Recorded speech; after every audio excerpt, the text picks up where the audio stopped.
السلام عليكم الإخوان، ومرحبا بكم في فيديو جديد. بغيت نوريكم واحد المعلومة على السريع. هادي فيات باندا اللي فيها هاد الموتور هذا ان دو.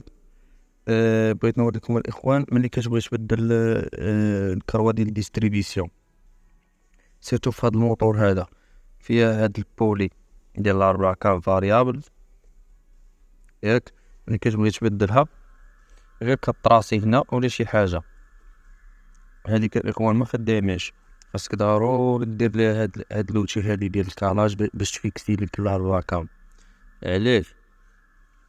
لأنه واخا الطراسي هنايا كدور من هنايا من الداخل، ملي كدور هي كديماري الطوموبيل، ولكن كيبقى عندك واحد المشكل، كتعلق لك واحد البولة، هاديك البولة عاطية لك كابتور كتعطيك كابتور ديال الأربعة كام، وبقات تبدل الكابتور ديال الأربعة كام واخا معرفتش شنو ما كتطفاش. الموطورة كيديماري كتبقى في واحد شوية ديال سميتو، ولكن كتبقى عاطياك ديما ديك البول.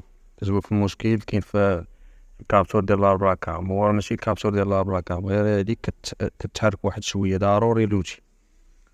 المهم كاين اللي كيعاني من هاد المشكل. شحال من طوموبيلة كتجي شاعلة فيها هاديك البولة ديال التشيك انجين، وملي كتقلب دير دياغنوستيك كتعطيك كابتور ديال الأربعة كام اوتوماتيكمون. سير غير فتح وقاد هاد الكراج ديالها مع الكراج التحتاني، وان شاء الله غادا تطفى، ما غاديش تبدل لا كابسول ديال الراشان لا والو. هادشي اللي كاين الاخوان، والسلام عليكم ورحمة الله وبركاته.